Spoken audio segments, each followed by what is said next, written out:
Buenas noches. Siguiendo con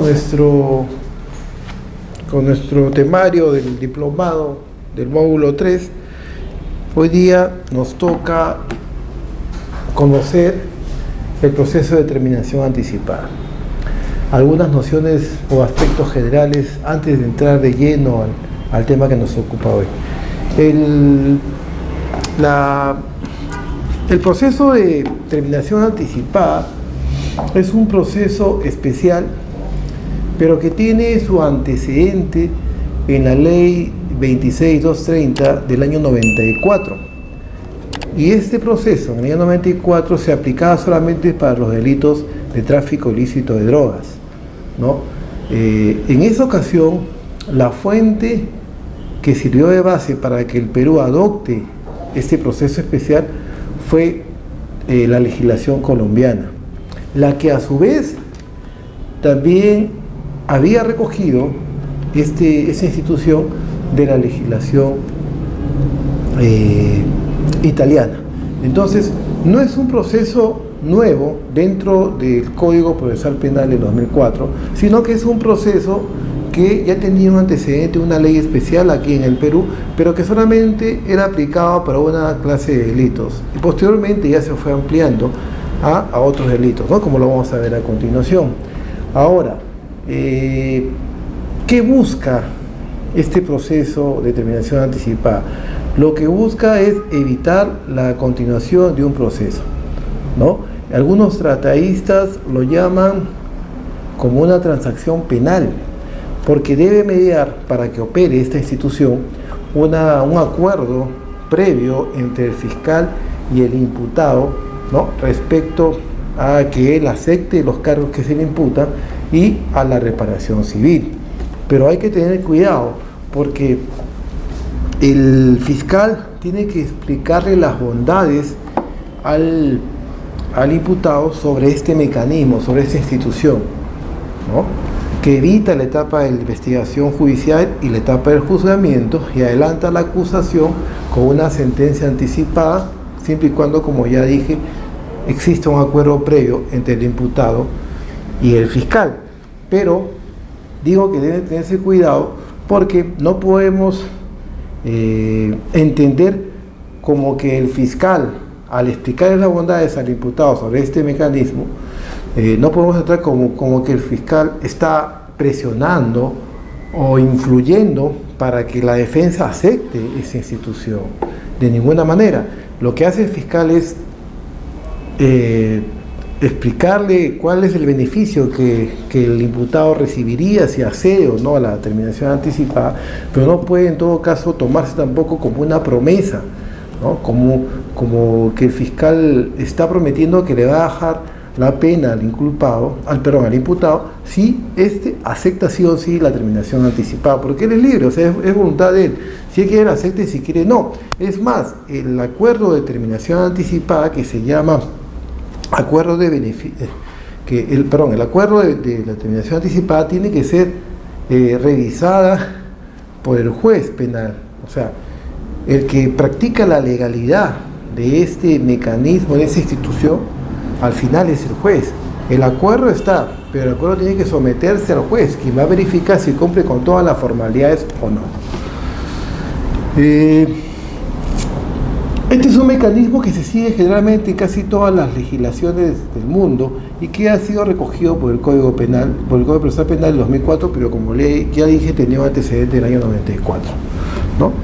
Bueno, esas son algunas consideraciones generales sobre esa institución, y ahora sí pasemos en sí a ver la naturaleza jurídica, el procedimiento, el trámite de esta institución. El acuerdo. Debe existir un acuerdo entre el fiscal y el imputado, ¿no?, que forma parte de una transacción en materia penal. Como le dije, algunos tradiciones dicen transacción penal. El acuerdo debe tratar sobre la pretensión fiscal y también de la defensa del imputado. Claro, porque él tiene que reconocer los cargos para que proceda este beneficio, ¿no?, de la determinación anticipada. ¿Y cuál es el beneficio que recibe el imputado? Porque el imputado también no solamente tiene que aceptar los cargos y someterse al acuerdo, sino también tiene que tener un beneficio, porque para eso justamente está esa institución. ¿Y cuál es el beneficio? Que se rebaja la pena hasta un sexto de la pena imponerse en el delito por el cual viene siendo investigado. Se debe tener en cuenta las posibilidades de reducción de la pena conforme a las alternativas de la ley que la ley contempla y su relación con la pena efectiva condicionalmente que se fijará en el acuerdo, ¿no? Ahora, también puede darse el caso de que la terminación anticipada mediante un acuerdo entre el fiscal y el imputado tenga una pena efectiva. No necesariamente tiene que ser una pena suspendida condicionalmente, porque como hemos dicho, tiene una rebaja solamente de un sexto de la pena, ¿no? Ahora, el hecho que el imputado acepte los cargos no significa de que sea una confesión, porque la confesión tiene un beneficio adicional al beneficio de la terminación anticipada.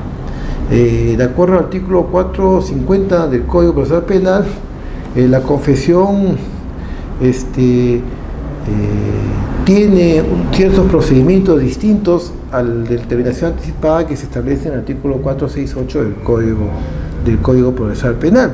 Entonces, al final, esto no es una confesión, sino es una estrategia de defensa para poder rebajar la pena al imputado. Cuando el imputado se acoge a este proceso, recibe un beneficio de la reducción de la pena de una sexta parte, el cual será adicional y se acumulará al beneficio por confesión.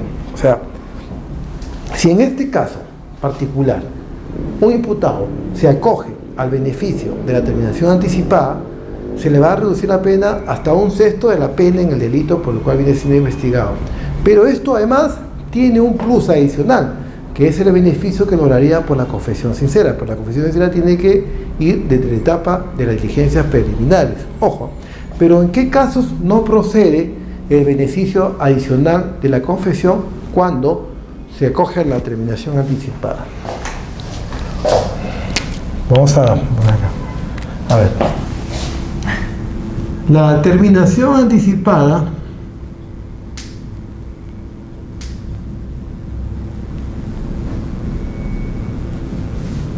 tiene un beneficio, ¿correcto? ¿Cuál es el beneficio? La reducción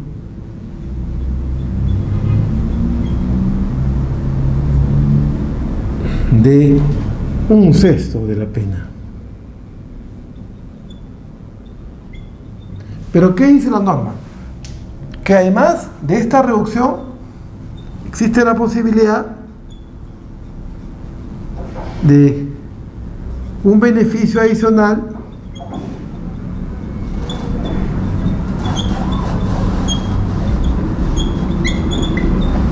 por confesión.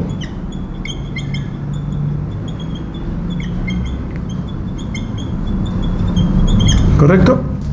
Pero hay excepciones en donde no procede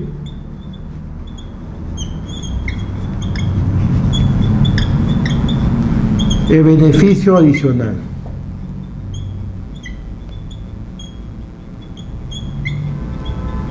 ¿Cuándo no procede? Cuando se trate de reincidente. Cuando se trate de habitual. En estos dos casos, el imputado que se someta a un beneficio de terminación anticipada, por más que también tenga un beneficio, también que se haya acogido a la confesión sincera, no tiene ese plus o ese beneficio adicional de la confesión sincera, ¿no? Cuando es reincidente o cuando es habitual. En esos casos, por más que se haya acogido a la confesión sincera, solamente se le disminuirá un sexto de la pena, ¿no? Por el delito que se le está juzgando, ¿no? Cuando se acoge a la terminación anticipada. O sea, en estos dos casos no procede el beneficio adicional de la confesión sincera, ¿no? Que debe sumarse al beneficio de la terminación anticipada. Y cuando hablamos de una persona que pertenezca a una organización criminal, no recibe el beneficio de la terminación anticipada. No se le rebaja un sexto de la pena. Cuando es una persona, valga la redundancia, que pertenece a una organización criminal o que ha actuado en representación de ella, ¿no? En ese caso no procede, ¿correcto? Sigamos entonces.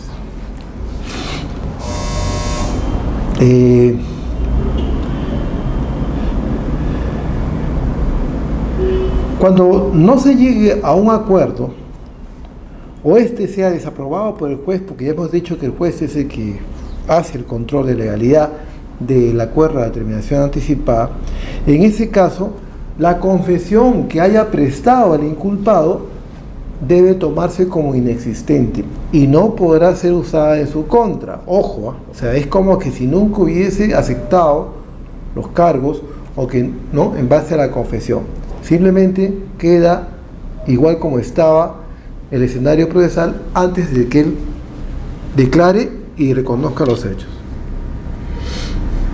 Oportunidad para su aplicación. De acuerdo al artículo 468 del Código Procesal Penal, esta institución de la terminación anticipada puede plantearse desde que se formaliza, desde que se expide el auto de la disposición de formalización, de la formalización de investigación y continuación de la investigación preparatoria hasta antes de la acusación. Si hacemos un paralelo con el nuevo código, con el Código de Procedimientos Penales, diremos que cuando se abre el proceso y antes de que formule acusación el representante del Ministerio Público.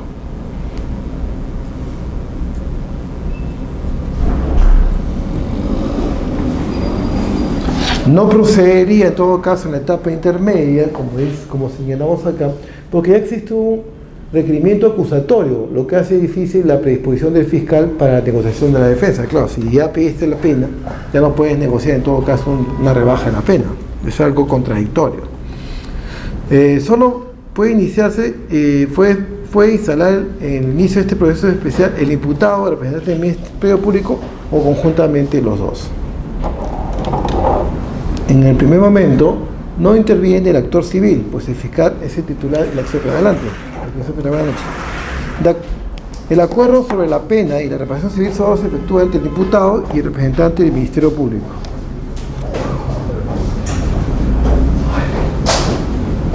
Una vez que el imputado es notificado con requerimiento inicial o a solicitud del imputado, puede pronunciarse respecto de su procedencia y formular su pretensión. Claro, o sea, cuando existe ya el acuerdo preparatorio de la terminación anticipada entre el fiscal y el imputado, se le presenta al juez y el juez notifica a las partes. En ese caso el actor civil puede no estar de acuerdo con el requerimiento fiscal, ¿no? Puede no estar de acuerdo con el monto que se plasma en el acuerdo previo entre el fiscal y el imputado.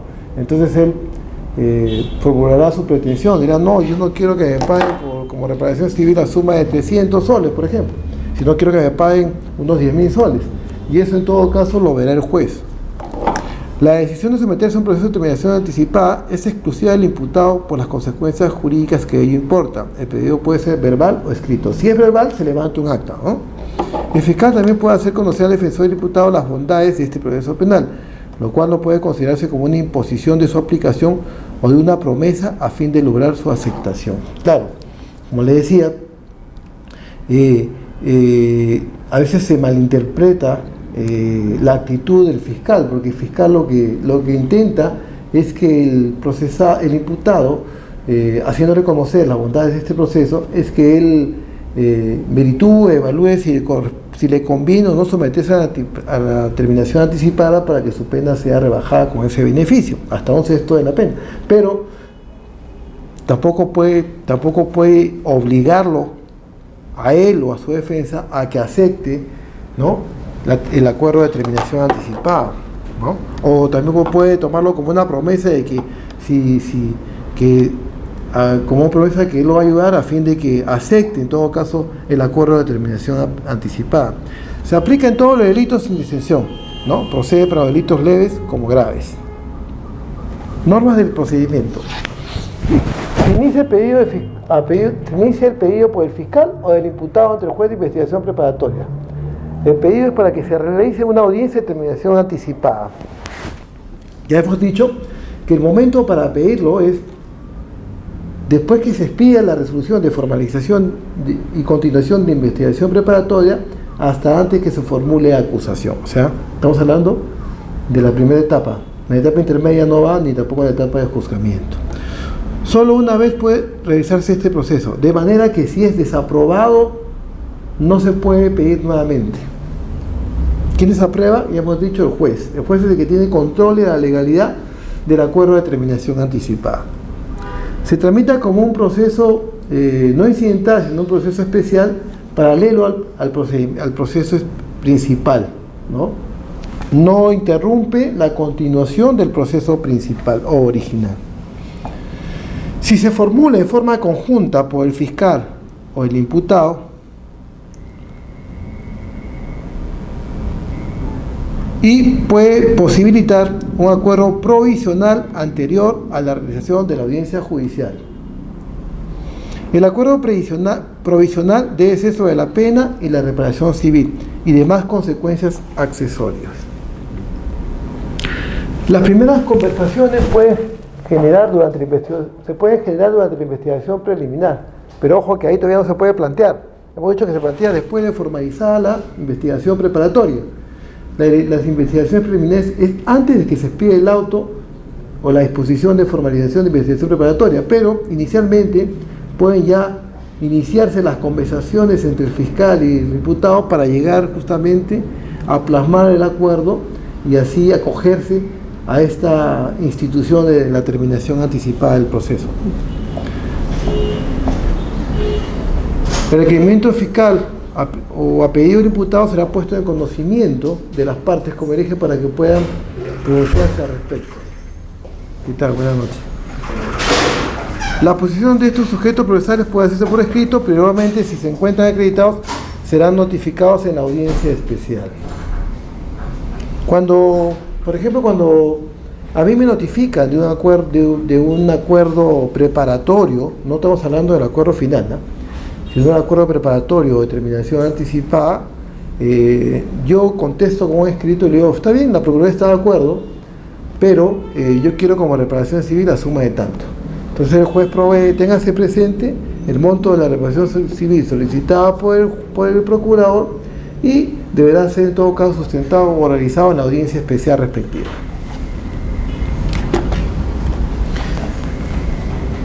La audiencia se realizará con la presencia obligatoria del fiscal, del imputado y su abogado defensor, ¿no? La presencia de los demás sujetos es facultativa, o sea que ellos sí o sí tienen que estar ahí, ¿no? No es necesario que vaya el actor civil o la parte agraviada. El beneficio que recibe el imputado, ya hemos dicho, recibe una disminución de la pena por debajo de un sexto, hasta un sexto de la pena imponerse por el delito que se le viene investigando. Si no se llega a un acuerdo, entonces la declaración que haya prestado el imputado debe tenerse como inexistente, ¿no? Y no podrá ser utilizada en su contra. En ese último punto, si no se llega a un acuerdo sobre la detención anticipada o no es aprobado por el juez, se entrará por inexistente, no declarado por el imputado en este proceso no podrá ser procesado en su contra. O sea, pero básicamente el procesado lo que es aceptable.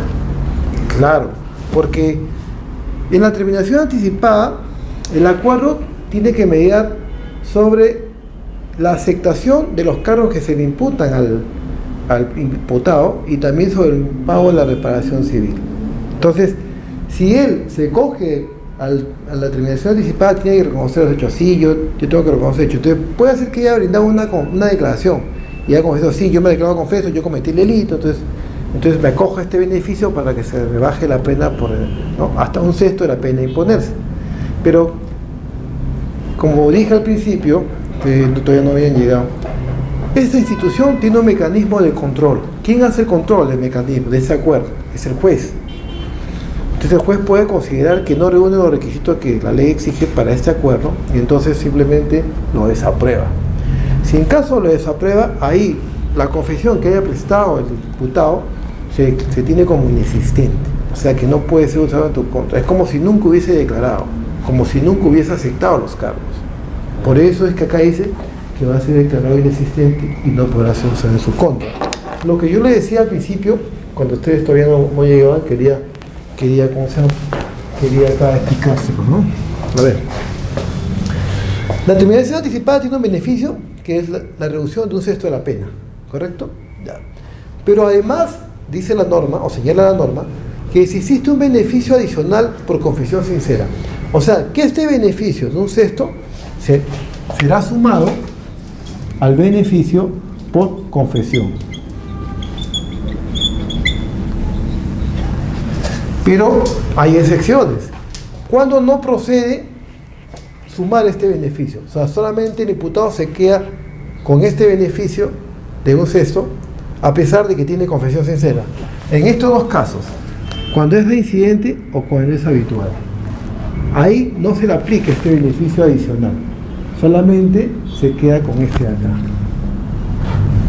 Es más, la norma señala que si él pertenece a una organización criminal y él ha actuado en representación de ella, ya ni siquiera la cosa le puede alcanzar el beneficio de un sexto, cuando él pertenece a una investigación criminal.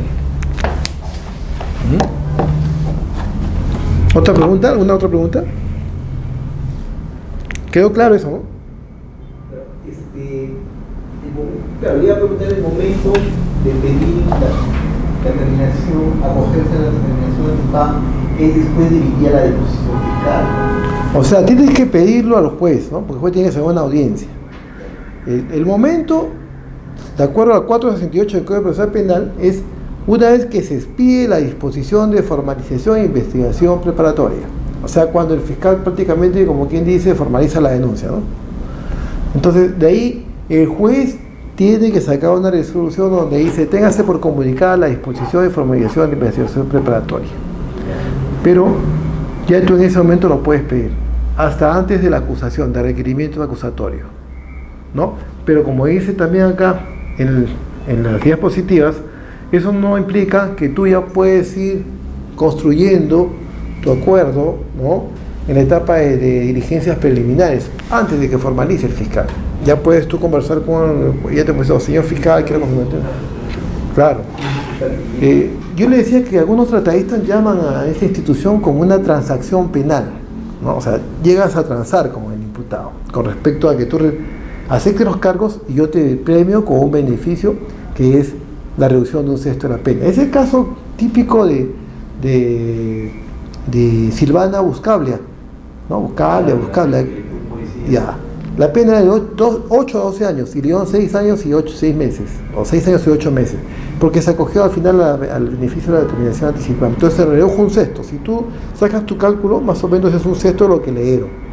Por eso es que ella logró rebajar la pena, ¿no?, en cierto sentido. Claro que después fue indultada, ¿no?, por Ollanta, ¿no? Pero es el típico caso. Sí, yo tuve un caso de trabajo de los muchachos que se transmitieron.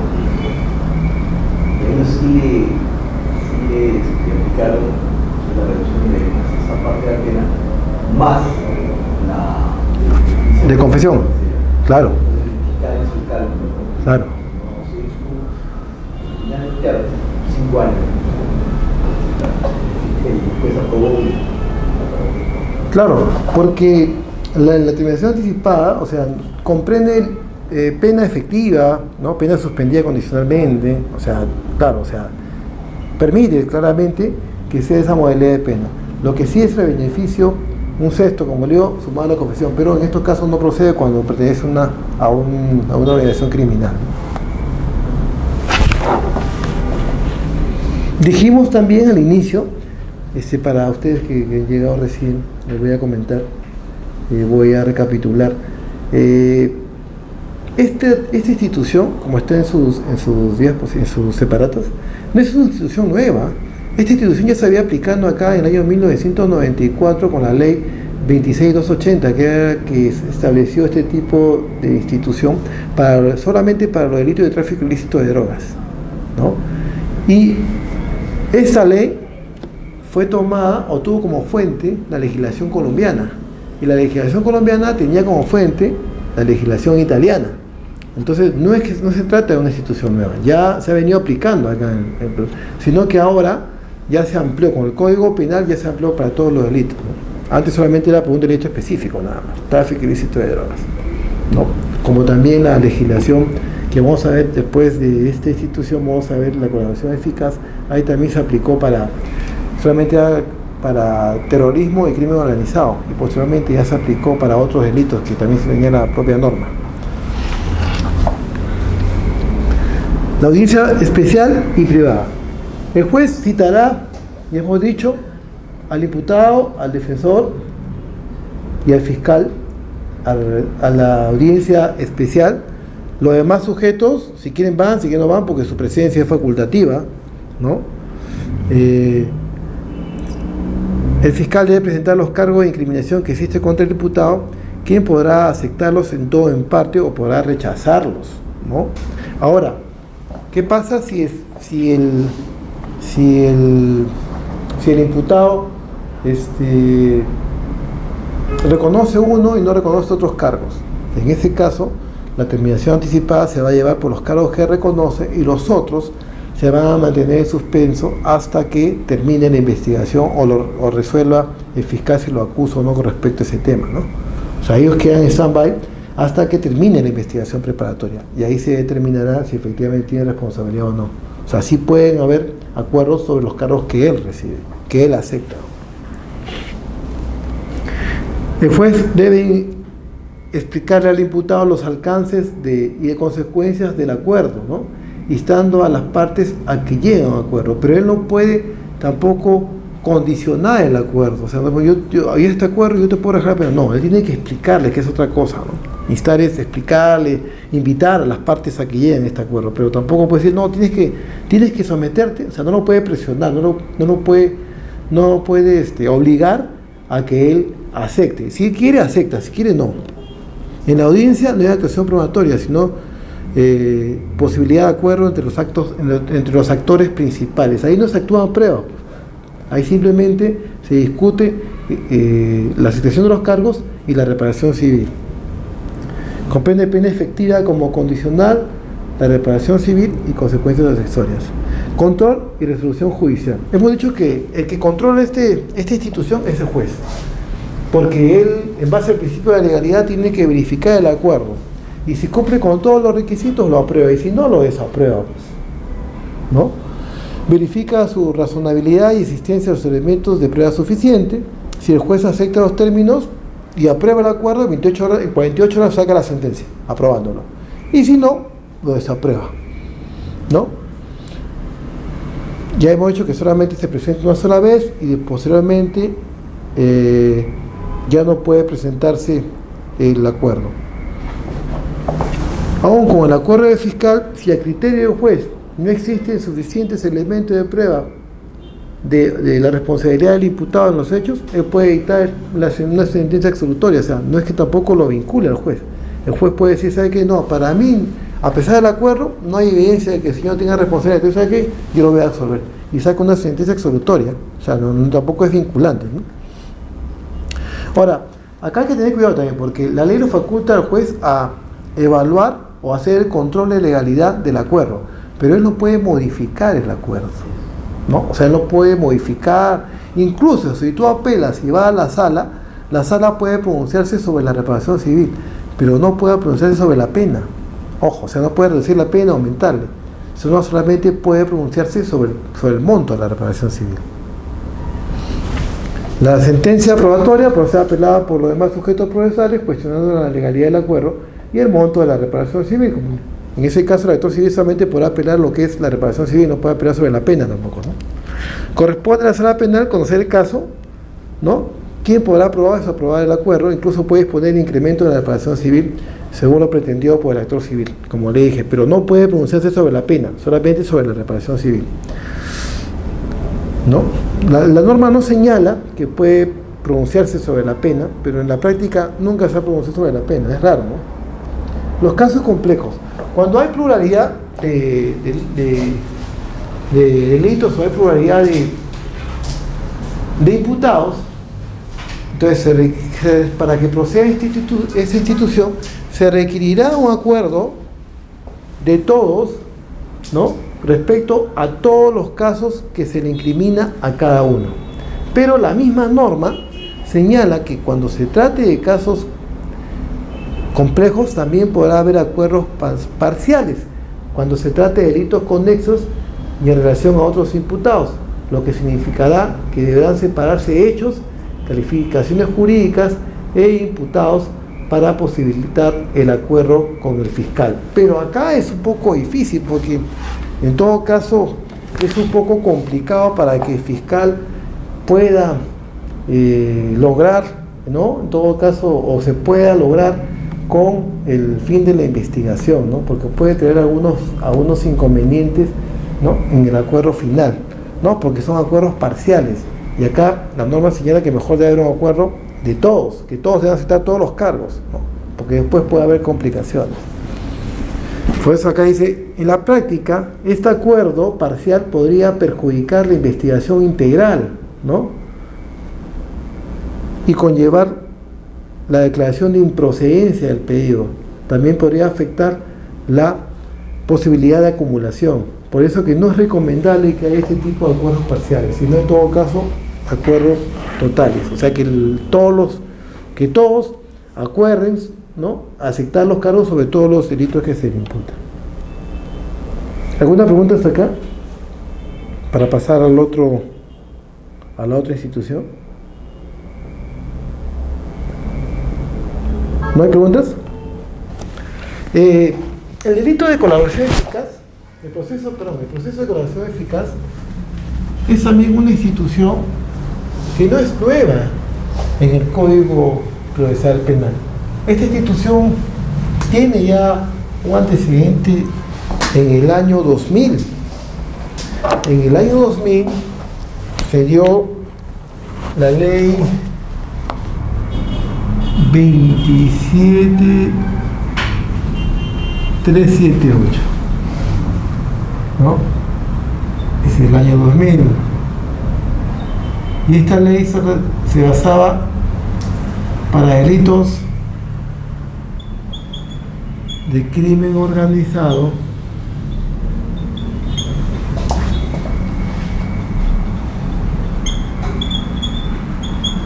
y para delitos de terrorismo.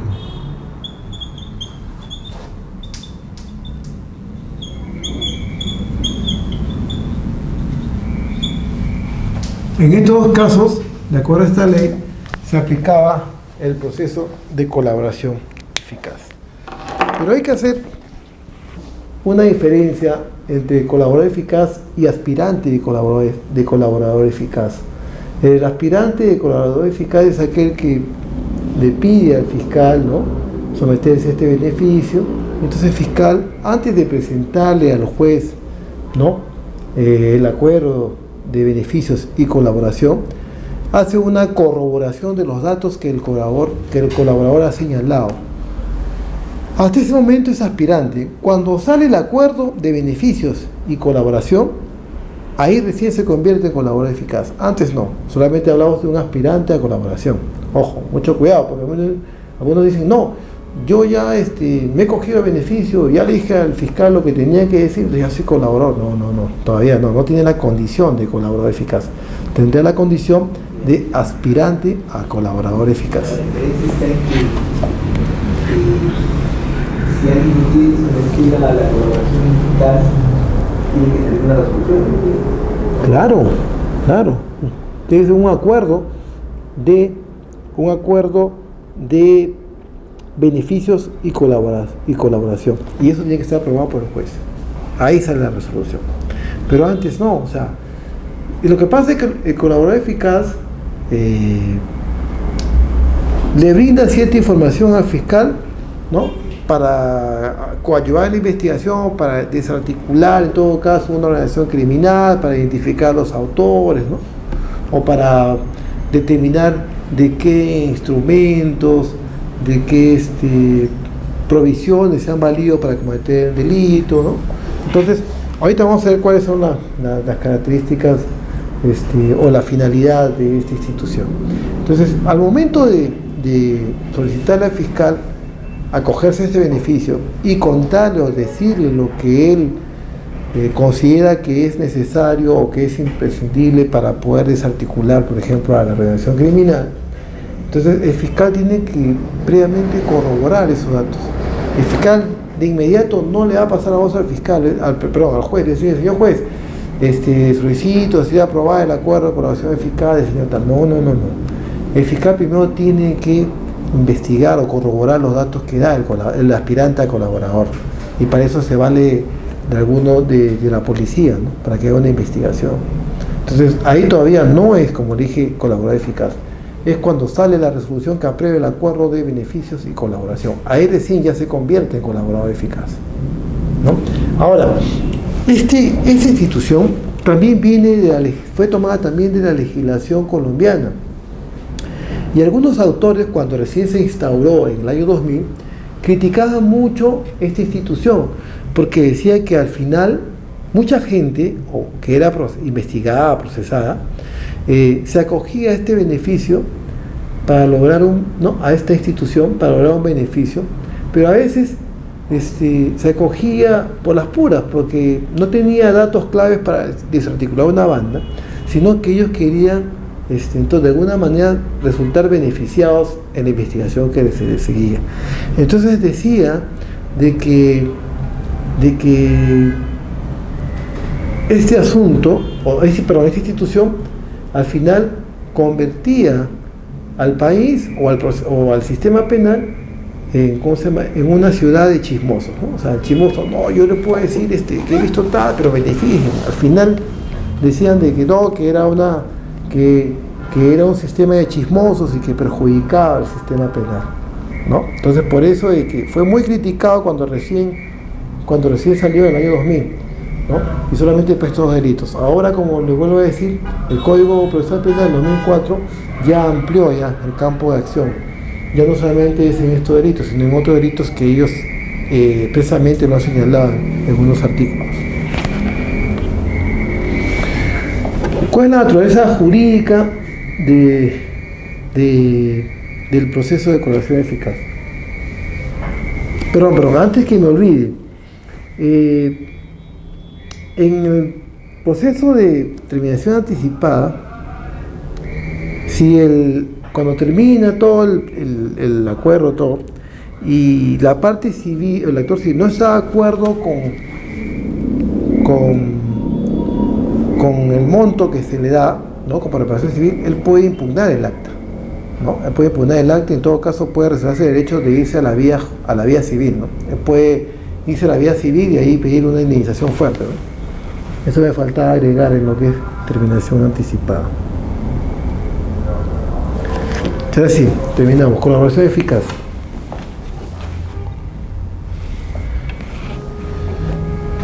Es un proceso especial, ¿no? Que regula la forma como una persona imputada de un delito o que sufre condena. O sea, que hay dos situaciones. El proceso de colaboración eficaz lo puede solicitar tanto una persona que viene siendo procesada o una persona que ha sido sentenciada, ¿no? Hay dos momentos, ¿no? Para obtener beneficios a cambio que brinde una información oportuna y eficaz, ¿no? ¿Para qué? Para conocer la organización criminal, la organización delictiva, como hemos dicho, para evitar los efectos del delito, detener a los principales autores o conocer a otras personas involucradas, o recuperar el dinero mal habido, ¿no? O sea, tú brindas información para cumplir con esos presupuestos. Los principios que rigen este proceso: eficacia. Lógicamente, la información que tú brindas como aspirante a colaborador tiene que ser útil y tiene que ser importante, ¿no? ¿Para qué? Para evitar acciones futuras o conocer las circunstancias en que se cometió o ejecutó el delito, o conocer los autores, o conocer los instrumentos o medios utilizados. También tiene que ser oportuna. Claro, porque si tú das la información en forma tardía, entonces ya de nada va a servir a la investigación, ¿no? Y no produce efecto alguno. Por ejemplo, tú al principio no te querías acoger al beneficio de colaboración eficaz y después te acoges y dices, señor, el día va a haber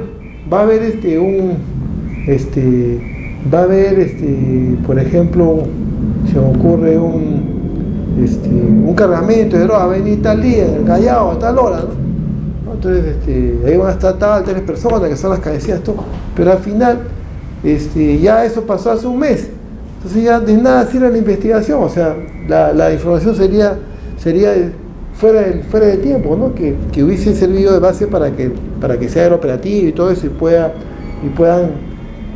coger a los malhechores o a los delincuentes, a las que decía de la organización criminal. Entonces tiene que ser oportuna, no puede ser tardía, porque si no cumple su finalidad tampoco, ¿no? Proporcionalidad, o sea, tiene que haber una proporcionalidad, una equidad entre el beneficio que se otorga, ¿no?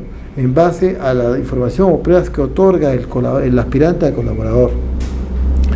La comprobación, como le dije, esto significa que la autoridad competente, en este caso el fiscal, tiene que corroborar los datos que aporte el colaborador, ¿no? Con ayuda, lógicamente, de la policía especializada, ¿no? Porque si no corrobora, puede ser que se trate de un dato falso. Y si se trata de un dato falso y darle un beneficio a una persona que te está mintiendo, estaría en contra de nuestra legislación, ¿no? La formalidad procesal, acá también se requiere un control judicial, ¿no? ¿Y eso quién lo hace? El juez, porque tiene que darle la legalidad, ¿no? Aprobando el acuerdo respectivo. La revocabilidad, o sea, cuando se llega a un proceso de colaboración eficaz y se aprueba un acuerdo entre el fiscal y el imputado, se establecen ciertas obligaciones que debe cumplir el colaborador, pero si éste no los cumple, entonces automáticamente se puede revocar el beneficio, ¿no? Se cita una audiencia y al final se deja sin efecto el acuerdo. Dime. Yo hablo de que la información que brinda el colaborador eficaz al fiscal es corroborada. O sea, eso significa que todo lo que brinda el traslado tiene que haber una investigación previa, ¿cierto? Claro. Para recién, una vez comprobada la veracidad de la información, recién aprobada, ¿no? Claro, pero ¿cómo es? O sea, la práctica ¿cómo es? Te voy a contar, o sea, viene un sujeto que está investigado y dice, señor fiscal, yo quiero cogerme la señor fiscal, yo tengo información clave que le puede servir para que en este caso usted pueda desarticular la banda. Usted con esta información que yo voy a dar, usted va a poder capturar a la cabecilla de esta organización criminal. Entonces el fiscal, bueno, ya, entonces el fiscal agarra, lo escucha y le da una clave. O sea, al colaborador, al aspirante le da una clave. O sea, con eso lo identifica. Ya no es que, señor Juan Pérez es el colaborador fiscal, no tiene una clave, por seguridad personal, también del aspirante al colaborador. Entonces, esa información que le da al fiscal, ¿el fiscal qué hace? El fiscal tiene que corroborar, entonces pide ayuda a la policía especializada para determinar si es cierto o no. O sea, policía especializada, por ejemplo, si tengo una información que tiene que ver con asuntos informáticos, en la máquina tal está tal información, ¿no? En la máquina que ha sido incautada o la máquina que está en la empresa tal, entonces pide auxilio, pide a la policía, a la división de alta tecnología de la policía que se encarga justamente de ver, ¿no? El aspecto informático, ¿no? Si se trata de hacer seguimientos, qué sé yo, ¿no? Intervenciones o allanamientos, pide auxilio a la policía judicial, qué sé yo, o sea, a la policía especializada. Entonces, pero toda la información que brinde el aspirante colaborador tiene que ser corroborada, porque como le dije hace un momento, ¿qué pasa si él está inventando datos, está inventando fechas para poder acogerse a este beneficio? Entonces tiene que ser corroborado. Y después que es corroborado, recién el fiscal presente el acuerdo de beneficios y colaboración al juez para que el juez la apruebe. Si no, no. Ahora, el fiscal también puede decir, no, ¿sabes qué? los datos que tú me has dado no han sido corroborados. Yo no puedo, o sea, discúlpame, no puedo en todo caso pedirle al juez que te acoja ese beneficio. Para mí esos datos no han sido corroborados, son inexistentes. Entonces yo no puedo decir al juez que te dé beneficio, ¿no? Pero después de que corrobora, siempre tienen que ser corroborados. Cuando es colaboración eficaz, siempre tienen que ser corroborados.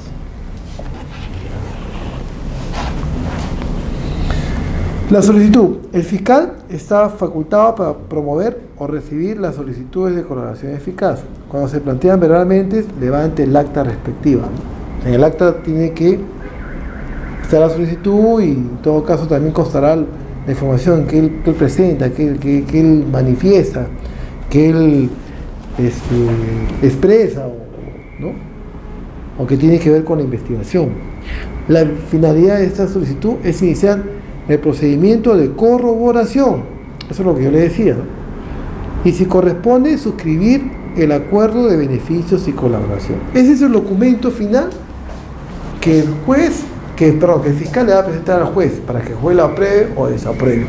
Ojo, si el fiscal le pide ayuda a la policía especializada, la policía va a hacer un trabajo y al final tiene que elaborar un informe, y ese informe tiene que elevarlo al fiscal. Y ese informe tiene que estar en la solicitud de declaración del fiscal, o sea, donde está el acuerdo y todo eso, ¿no? O sea, se arma un cuadernillo pequeño y eso lo pasa al juez. Entonces, la policía porque ¿cómo constatamos que se ha corroborado la información? Con un documento, y ese documento lo hace ¿quién? La policía especializada, o sea, la policía a la cual el fiscal le pide ayuda para que pueda corroborar los datos que ha manifestado el colaborador, ¿no? El fiscal requerirá a los órganos fiscales y judiciales mediante comunicación reservada, copia certificada o información sobre los cargos imputados al solicitante. O sea, el fiscal tiene la facultad de poder decirle a otro fiscal o juez que le remita copias certificadas, ¿no?, con respecto a la información de los cargos del imputado. Los otros órganos tienen la obligación, que más trámite, de enviarla. O sea, tú le pides información, tienes que enviar, lógicamente, de forma reservada también, ¿no? ¿Qué te pide? Copias certificadas de los casos en los que estén los cargos del imputado. Entonces, las otras autoridades tienen que enviártelo, no pueden negarse tampoco, ¿no? Por eso dice, los órganos requeridos sin trámite alguno y en forma reservada remitirán a la Fiscalía la información solicitada. Este proceso es autónomo y puede comprender información de interés para una o varias investigaciones a cargo de otros fiscales. La Fiscalía de la Nación dictará las instrucciones de manera expresa de cómo la información debe ser compartida en distintas fiscalías. Claro, es que puede ser que la información que él haya dado tenga que ver con otros delitos que están en otra fiscalía, pero también que tengan que ver con él. Entonces ahí el fiscal de la Nación dará un instructivo de cómo se va a repartir información entre esas fiscalías, ¿no? Porque puede ser que el tipo esté procesado en varias fiscalías por delitos conexos. Entonces en ese caso la Fiscalía de la Nación es la que pone la pausa y dice, ya bueno, se va a repartir de esta manera: primero voy para la 25 fiscalía, después para la 17 fiscalía y después para la 13 fiscalía, ¿no? En todo caso, para la fiscalía tienes que enviar estas copias certificadas, para la otra fiscalía esta copia certificada y así, ¿no? La sentencia de colaboración eficaz es oponible a todos los procesos que se detallan en el acuerdo de beneficios y colaboración. O sea que si él tiene varios procesos, ¿no?, que guardan relación con los hechos en los cuales hay un acuerdo de beneficio y colaboración, el diputado puede hacerlo valer en esas fiscalías, ¿no?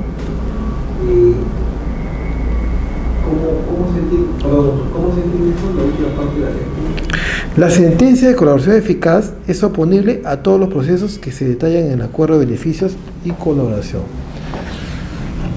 Si hay un acuerdo, ya, o sea, a ver, el imputado se somete a la institución de colaboración eficaz, llega a un acuerdo con el fiscal corrobora los datos. Entonces, ¿cuál es el acto procesal siguiente? Emitir el acuerdo de beneficios, ¿no?, y colaboración. Ese acuerdo de beneficios y colaboración lo presenta al juez. El juez lo aprueba, saca una sentencia. Entonces, si el imputado tiene otros procesos en otros juzgados que tengan que ver con los hechos materia, o en relación con los hechos materia de este acuerdo, él puede hacer valer su sentencia de colaboración eficaz ante esos procesos, ¿no? O sea, él puede presentarlos a los otros procesos y yo ya he sido sentenciado, ¿no? Y he obtenido este beneficio a los otros procesos, ¿no? Para que en todo caso el juez en ese proceso le puede reducir la pena, o en todo caso le puede reducir la pena. Si tiene que ver con el hecho, ya el juez no tendría que sentenciar, pero si tiene que ver con otros hechos que van en relación, podría también, en todo caso, rebajarle la pena, ¿no? Pero si tiene que ver directamente con los hechos que han sido materia del acuerdo, ya no, pues ya tendría que pronunciarse, porque ya hay un acuerdo de beneficios de colaboración. Claro, o sea, la finalidad de oponer es de que ese proceso, o sea, que él lo excluyan del proceso. O sea, me opongo porque ya tengo mi sentencia. Con los hechos, ¿no? Materia del acuerdo eficaz. Claro. Ya no, porque yo ya tengo un acuerdo. O sea, yo ya tengo un acuerdo. Yo tengo un acuerdo, ya no me pueden juzgar. Claro, esa es la finalidad. Por eso te opones tú. Señor, yo no voy a seguir investigando porque ya con esos hechos tengo relación con estos hechos. Y yo tengo este beneficio. Entonces, señor juez, ya no, ya cae ese objeto que se pronuncie, pues. Ya tengo este acuerdo, ya a mí me han sentenciado todo y yo me he sometido a esta institución. Entonces usted ya tiene simplemente que ya excluirme de la investigación en todo caso, ¿no? O dejar sin efecto ya el proceso. Eliminar proceso. Claro. Es necesario que el solicitante acepte en todo caso, no contradiga la totalidad o por lo menos alguno de los cargos que se le atribuyen. O sea, lo ideal es que él acepte todos los cargos, ¿no? Eso es lo ideal. Si no acepta todos los cargos, que no contradiga la totalidad o al menos uno de ellos, de los cargos que se le atribuyen. No se comprende en este proceso aquellos cargos que el solicitante no acepte, en cuyo caso se estará lo que decía en la investigación preliminar o del proceso penal correspondiente. Lógicamente, claro, si él lo acepta, porque tiene que aceptar los cargos, si él no acepta unos cargos, entonces el acuerdo de beneficio y colaboración se va a basar solamente en los cargos que él acepta, y en lo demás no, en lo demás se va a dejar de lado y va a seguir el trámite normal, hasta que se pronuncie al término de investigación preliminar si el fiscal acusa o no acusa, ¿no? Porque como no ha sido aceptado, no puede entrar en el acuerdo de colaboración eficaz, ¿no? En todo caso ya dependerá del resultado de las investigaciones y del requerimiento fiscal que al final va a emitir. Puede ser de acusatorio, puede ser de seguimiento. Es más, en estos casos, cuando hablamos de colaboración eficaz, si por ejemplo la información que el colaborador ha dado sobre una persona X, por ejemplo, ¿no? Y al final de la investigación se obtiene que no tiene nada que ver en los hechos en materia de investigación y que las imputaciones hechas por el colaborador no tienen nada que ver, entonces las normas señalan que se le da el nombre, porque como es código, se le da nombre a esa persona que es absuelta, para que ella pueda iniciar una acción en contra del colaborador, ya sea una indemnización, qué sé yo, no, denuncia calumniosa, o puede iniciar por denuncia calumniosa, qué sé yo, pero tal es así que también le dan la facultad a la persona que indebidamente ha sido involucrada o comprendida en una investigación para que pueda tomar una acción en contra del colaborador. Puede darse el caso, ¿no? Puede darse el caso. Ahí que tendría que denunciar. Denuncia calumniosa en la vía penal, y en la vía civil tendría que irse en todo caso a una indemnización por daños y perjuicios. Pero es bien difícil que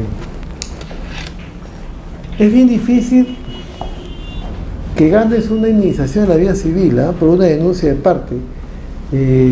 Hay una jurisprudencia de la Corte Suprema de la Sala Civil donde señalaba que el poner en conocimiento un hecho o denunciar a una persona, y por más que se haga un proceso en contra de esta persona y al final sea absuelta, eso no amerita una indemnización por daños y perjuicios, porque es el ejercicio legítimo de un derecho y toda persona tiene la obligación de comunicar indicios o la comisión de un delito a la Fiscalía en base a la noticia criminal. El caso específico es el Ministerio de la Mujer denunció a 2 funcionarios por peculado, porque aparentemente que trabajaban en logística, si no me equivoco, habían hecho unos contratos, ¿no? Unas adjudicaciones y aparentemente habían obtenido un beneficio con eso, habían dado mal uso de los caudales del Estado. Y al final se le abrió proceso, ¿no? Penal, pero los absolvieron. Terminando el proceso, el juez los absuelve. Apelado, entonces la sala también confirmó. En base a ellos plantean una indemnización por daños y perjuicios en base a que habían sido absueltos, diciendo que habían sido denunciados injustamente y que habían causado un perjuicio económico, un daño moral. Entonces fueron a la vía judicial. Al final, en primera instancia, declararon fundada su demanda y pusieron una indemnización fuerte al Ministerio de la Mujer. El que había denunciado era el procurador, ¿no? Pero el procurador no lo va a denunciar porque en todo caso había actuado en representación de la entidad del ministerio. Subió a la superior y la superior revocó la sentencia de primera instancia, dijo que no, que era el ejercicio legítimo de un derecho. Y de ahí se fueron en casación y llegó a la sala civil, no sé si era permanente, creo, de la Corte Suprema, y ya esa instancia zanjó el tema y dijo que no, que ahí no correspondía una indemnización porque era el ejercicio legítimo de un derecho. O sea, cualquiera puede poner en conocimiento de una autoridad, ¿no?, un hecho delictivo o unos indicios de un delito para que se investigue, y eso no amerita pues una indemnización, ¿no? La noticia criminal, como le digo. Pero más aún, cuando se trata del Estado, tienes la obligación como funcionario público de poner en conocimiento, porque ahí puedes caer en responsabilidad más bien. Entonces, pues, la vía penal hubiera sido factible obviamente una reparación civil en el caso de... Pero la vía penal tampoco, porque ¿qué puedes denunciar en la vía penal? Una denuncia mental, denuncia calumniosa. Ese sería el tipo penal, porque no veo que la conducta se adecue a otro tipo penal. Podría ser delito de denuncia calumniosa, pero ahí tiene que probarse el dolo y aparte tiene que probarse de que tú hiciste la denuncia a sabiendas que el delito no se cometió, ¿no? Es, por ejemplo, que yo te tengo cólera a ti, claro, falsa denuncia calumniosa o denuncia mendaz, como le llaman en la doctrina, como llamaba Abraham Arias. Entonces ahí me parece, por ejemplo, que yo te tengo cólera a ti, ¿no? O sea, por ejemplo, tú me caes mal, pues, ¿no? Entonces como me caes mal, quiero fastidiarte, quiero hacerte la vida imposible. Entonces yo agarro y voy a una fiesta contigo, por ejemplo. Entonces conversábamos, entonces yo agarro y por ejemplo digo, salimos todos juntos, nos embarcamos y todo, y yo digo, ¿sabes qué? Me robó mi billetera y tenía 5.000 soles. O sea, yo sé que el delito no se ha cometido, sino como te tengo cólera, yo quiero perjudicarte y he denunciado un delito atribuyéndote a ti la responsabilidad. Pero al final, ¿cómo se prueba eso? Si prueban de que, porque si tú puedes acreditar que te tenía cólera, ahí sí puedo decir yo que es una denuncia mendaz, o sea, con testigos, sí, el señor siempre ha tenido cólera, siempre o que te ha pegado, o que te ha hecho la bronca, qué sé yo, ¿no? Pero acreditar que efectivamente ha tenido una animadversión a tu persona. Pero si no es así, ¿cómo se prueba? Tú puedes decir, no, yo solamente denuncié el hecho porque el señor estaba ahí y el señor fue conmigo y no había nadie más en el taxi, ¿no? Y yo estaba sobrio, estaba también sobrio. Y en todo caso, él de repente él me ha quitado la billetera, no hay otra persona, yo he ido con mi billetera, ¿no? ¿Ves? Pero, aparte del dolo, hay que probar que efectivamente, ¿no?, el delito no se cometió y que tú lo hiciste con el fin de perjudicar a una persona. Pero en ese caso, ¿cómo pruebas la denuncia mendaz? Si tú pones como hacer un hecho, ahí no hay denuncia mendaz, como le dije y como dijo acá el doctor, la noticia criminal, o sea, tú tienes la facultad, la obligación, en todo caso, de comunicar un hecho a la policía.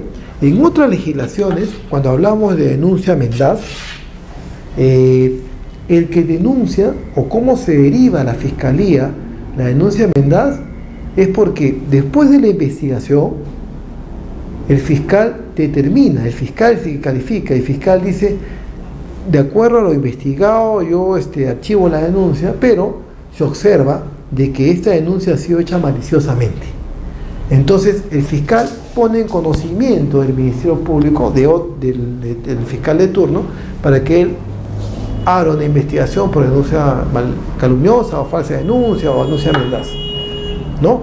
Que es lo que debería hacer a mi criterio, a mi modesto criterio debería ser así, porque si no, imagínate que cuántas denuncias de parte se presentan al día, no sé cuántas, pero si de repente el 30% o el 50% se archiva, entonces todo el mundo sería denunciado. No, pues, tampoco, o sea, porque tú tienes la facultad de poder comunicar o denunciar un hecho, legítimo ejercicio de derecho, o sea, tú lo puedes hacer, porque la norma te lo faculta, ¿no? El derecho a acción, la facultad que tiene cada persona de poder recurrir al órgano jurisdiccional competente a pedir tutela efectiva. Entonces tú puedes, y el diputado tiene el derecho de contradicción, de decir, no señor, yo voy a hacer mi descarga, no tengo nada que ver en este caso, o en este hecho que se me está imputando. Pero, como les digo, si nosotros vamos a pensar de que a veces hay denuncias falsas que se hacen, entonces toda la gente que denuncia estaría ¿cómo se llama? Procesado, pues. Y no es así tampoco. Lo más correcto es como se hace en otras legislaciones. No sé si en Argentina, pero yo me acuerdo que leí un artículo que decía que el mismo fiscal, cuando determina que no hay responsabilidad y archiva la denuncia, no estamos hablando de un proceso, sino archiva la denuncia, ahí dice, acá se advierte que la denuncia ha sido hecha maliciosamente y en consecuencia debe remitirse el copia de los actuados al fiscal de turno para que abra una investigación por el delito de denuncia en agravio de tal persona y contra el señor que denunció, que es lo más recomendable, ¿no? ¿Alguna pregunta hasta acá? Fase de corroboración. Esto es lo que yo le decía. Recibida la solicitud, el fiscal podrá disponer el inicio del procedimiento de corroboración eficaz, ordenando la diligencia de corroboración que considere pertinentes para determinar la eficacia de la información proporcionada. Ya hemos dicho que la eficacia quiere decir que la información tiene que ser útil e importante para la investigación. En este caso, podrá requerir el apoyo de la policía para que, bajo su conducción, realice las investigaciones previas y eleve un informe policial.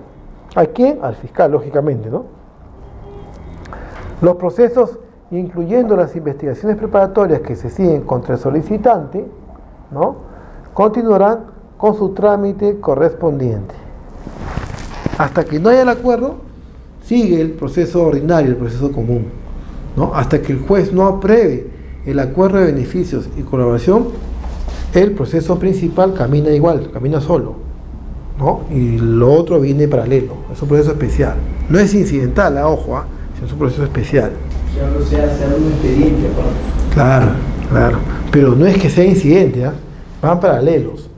Lógica que si se aprueba el incidente, el expediente de colaboración eficaz, el otro sí cumple con su finalidad, viene el requerimiento acusatorio, viene la etapa intermedia y después la etapa de juzgamiento, ¿no? Por eso es que es paralelo, ¿no? Los procesos, el fiscal podrá celebrar reuniones con los colaboradores con o sin la presencia de sus abogados, ¿no? Asimismo, podrá celebrar convenio preparatorio que precise los beneficios, las obligaciones y mecanismos de aporte de información y de su colaboración. Convenios preparatorios, no estamos hablando del acuerdo, sino es un convenio preliminar, anticipado al acuerdo. El colaborador, mientras dure el proceso, será sometido a las medidas de aseguramiento personal necesarias para garantizar el éxito de la investigación, la conclusión exitosa del proceso y su seguridad personal. Lo que le decía, le hace un código, ¿no? Y si necesita resguardo, todo, también le pone resguardo, ¿no? Cuando no esté en sus facultades del fiscal, este podrá recurrir al juez de investigación preparatoria, recurriendo dicte medidas de coerción y de protección que correspondan. Cuando la medida de aseguramiento debe recaer sobre un colaborador que se encuentra en el establecimiento penitenciario, porque estamos hablando, o hemos hablado, de que esta institución procede o puede ser acogida para personas que vienen siendo procesadas o también para personas que están sentenciadas.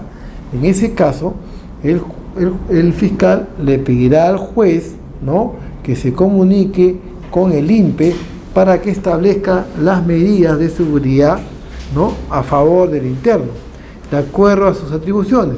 Pero en ese caso, el INPE, después que adopte las medidas necesarias, tendría que informar al juez. Por ejemplo, que lo saque, pues, ¿no?, de un pabellón donde está y lo ponga en una sala en otro ambiente más aislado, ¿no?, porque de repente está amenazado de muerte, qué sé yo, ¿no?, porque ya por ahí puede haber tomado conocimiento otros delincuentes que él está acogiéndose al beneficio de la colaboración eficaz y está dando información para desarticular una banda. Entonces de repente como dice por ahí, le quieren dar vuelta, lo quieren matar. Entonces el juez le dice al jefe de INPE, bueno, toma las medidas para asegurar su integridad física, mejor sácalo del pabellón, ponlo en una zona más aislada, ¿no? Por ejemplo, tenía pues entendido que Nadine Heredia no estaba con los demás internas, sino está en un lugar, ¿no? O sea, está en un lugar aislado del otro, ¿no?, un ambiente especial. Así puede ser, ¿no? Lo saca del pabellón principal y lo pone en un ambiente más aislado, ¿no? Ahora, cuando el colaborador tenga mandato de prisión preventiva, el fiscal podrá variarlo, ¿no?, a solicitud del fiscal, porque corresponda, puede haber comparecencia, ¿no?, restringida, ¿no?, o comparecencia simple. En este caso, la variación procede por razones de seguridad o por ser parte del convenio preparatorio y debe motivarse en mínimos actos de investigación realizados en la fase de corroboración. O sea, el juez también tiene que fundamentar por qué le está dando o le está cambiando la prisión preventiva, ¿no? Pero más que todo tiene que ver con su integridad física, ¿no? Como le dije, pues de repente en la cárcel lo va a matar y al final no va a poder él ratificarse en su contenido, en la audiencia, ¿no? Porque hay una audiencia, claro. La audiencia es privada y solo participa el fiscal, el colaborador y su abogado defensor. O sea, las demás partes, si quieren van o si quieren no van, porque ya hemos dicho que su presencia es facultativa. Cuando se requiera para la diligencia de corroboración la conjunción del colaborador de una extradición pendiente en otro lugar, el juez de investigación preparatoria, a pedido del fiscal, podrá disponerla. Esto es medio peligroso, ¿no?, porque sacar al interno y llevarlo a otro lugar también puede sufrir atentados, ¿no? No se va a escapar, lógicamente, pero ¿cuánto involucra, cuánto gasto también involucra, ¿no? Porque es seguridad, ¿no?, el INPE, la policía y todo eso. En este caso, fijará fecha y hora para la diligencia, comunicando a la policía del INPE, dentro del plazo no menor de 3 días para su oportuna ejecución. Culminada la diligencia, el interno retornará al establecimiento penitenciario al cual pertenece.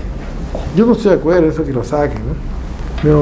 Pero en todo caso podría hacerse por videoconferencia, ¿no?, que es lo más seguro, ¿no? O sea, sala de videoconferencia, ¿no? Porque generalmente casi en todo el territorio nacional, como está en aplicación el nuevo Código Procesal Penal, se aplica la sala de videoconferencia. O sea, para que no esté dejado. Yo, por ejemplo, cuando tengo que dar declaraciones a veces en ciertas provincias, lo hago a través de sala de videoconferencia. O sea, voy allá hay una sala de videoconferencia en la Fiscalía, en el 10º piso, creo que no me equivoco, el 11, y también hay en el 10º piso del Poder Judicial. Y la sala de videoconferencias está en el 10º piso del edificio de la Mora Valdés, ¿no?, para casos penales. Pero yo también, gracias a Dios, he pedido, y el jurado ha tenido en bien comprarme un sistema de sala de videoconferencia y ya puedo yo, ¿no?, dar mi declaración o participar en una audiencia, y es como si estuviese ahí. O sea, ¿no?, es más seguro que trasladar internos, ¿no? En todo caso, que lo lleven a la sala de extradición penal donde está, y de ahí, con una sala de videoconferencia, pueda participar en la diligencia, ¿no? Participación del agraviado. El agraviado deberá ser citado al final de la fase de corroboración. O sea, el agraviado no interviene, ¿no?, en los acuerdos previos, ¿no?, para acogerse a este beneficio, ni en la fase de corroboración. O sea, cuando el imputado se reúne con el fiscal y le brinda la información necesaria para que él pueda determinar la investigación, ahí el agraviado no interviene.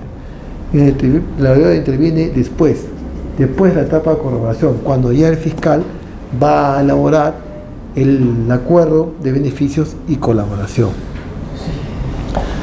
Se debe informar al agraviado sobre los alcances de este procedimiento.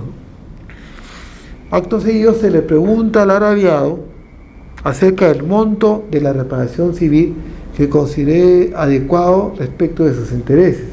Vamos a decir, señor agraviado, ¿cuánto es lo que usted más o menos considera que debe el imputado pagarle por reparación civil, por el daño que le ha ocasionado, ¿no?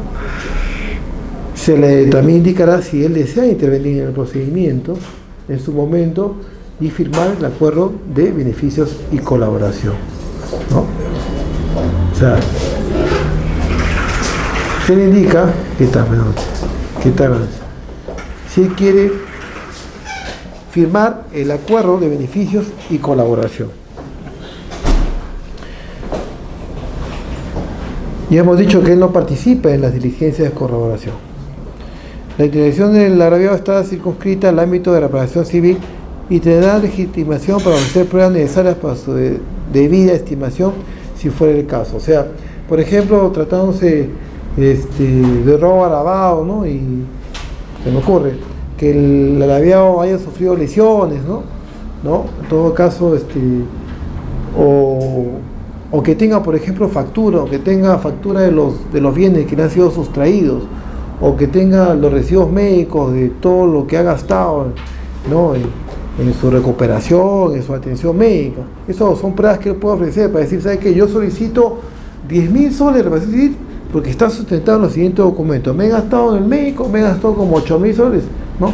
Y lo otro es lo que él me robó, acá están los 2.000 soles, que trae factura de lo que él me robó, ¿no?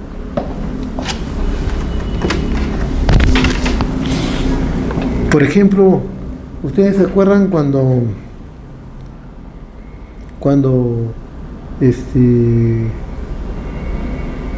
el nieto de Belaúnde creo que atropelló a un señor, a un joven, y lo dejó casi inválido, y estuvo preso, y después estuvo en San Jorge cuando funcionaba San Jorge, no me acuerdo cómo se llamaba, era un señor de edad ya.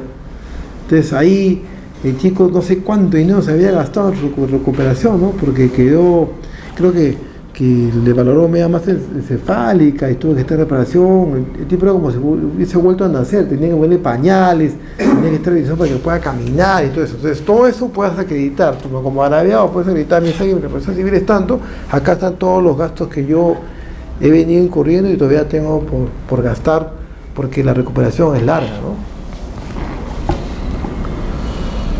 La inexistencia del agraviado a las citaciones y su discrepancia con el monto de reparación civil fijada en el acuerdo no impide la continuación de la suscripción del acuerdo. O sea, si el agraviado no está de acuerdo, eso no es óbice para que el juez, primero para que suscriba el acuerdo y segundo para que el juez la apruebe. El juez puede aprobarlo. Ya hay un acuerdo entre el imputado y el fiscal respecto al monto de reparación civil. El agraviado no está de acuerdo, está bien, pero el juez puede decir, como hace el control de la legalidad, puede decir, yo sí estimo que este es el monto de la reparación civil que le corresponde, entonces yo apruebo el acuerdo. Entonces ahí también el actor civil puede también impugnar el acta, ¿no? En cuanto a la reparación civil, no en cuanto a la pena. Procedencia. ¿Cuándo procede